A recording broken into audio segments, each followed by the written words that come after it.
हाँ, इतनी बड़ी बहाली के लिए आप परीक्षा आयोजित करवा ले रहे हैं, उतने सीटों को आपने घोषित कर दिया, तो ये तो महत्वपूर्ण कदम है।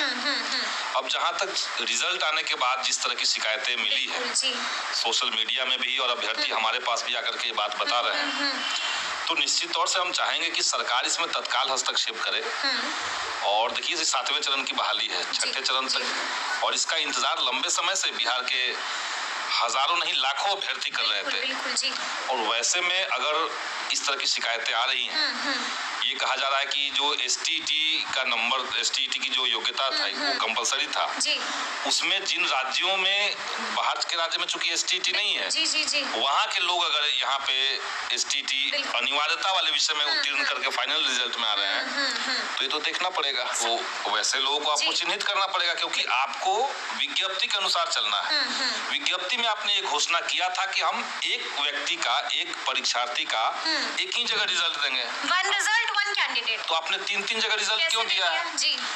जो नियोजित शिक्षक पहले से हैं, वो पहले से ही टीचर हैं, बिल्कुल। वो एक पद पे बैठे हुए हैं और सरकार ने ही कहा है कि हम उनको राज्यकर्मी बनाएंगे। बिल्कुल जी। तो जब आप उनको राज्यकर्मी बना ही रहे हैं जी, तो इस परीक्षा में जो नियोजित शिक्षक भागीदारी किए थे, उनको आप स्वतंत्र तरीके से न्यूनतम योग्यता के आधार पर राज्यकर्मी तत्काल बनाइए, क्योंकि आप सबको ही बना रहे थे, उनको ही बनाइए। लेकिन ये कहना कि जो घोषित पद है उन पर उनको गिनती करके उसको उससे पद भर लेंगे, बिल्कुल, तो ये सरासर गलत है, ये अतार्किक है।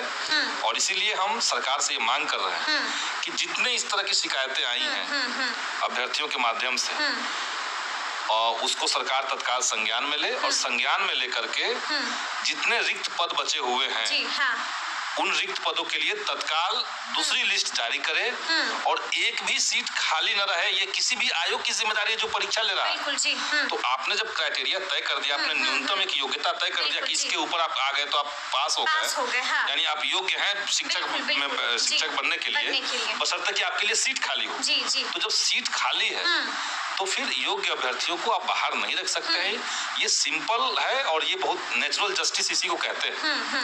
तो किसी भी परीक्षा में नेचुरल जस्टिस को पालन किया जाए। तो हम तो सरकार से मांग भी कर रहे हैं और सरकार को लेटर भी देंगे, और आने वाले दीजिएगा निश्चित तौर से हम माननीय मुख्यमंत्री महोदय को, बीपीएससी को और शिक्षा विभाग को इस पर पत्र देंगे। और जो आने वाला विधानसभा का सत्र है उसमें हम पहले ही ये सवाल लिख करके दे चुके हैं, और हमें इस पे जवाब चाहिए और अभ्यर्थियों को न्याय मिले।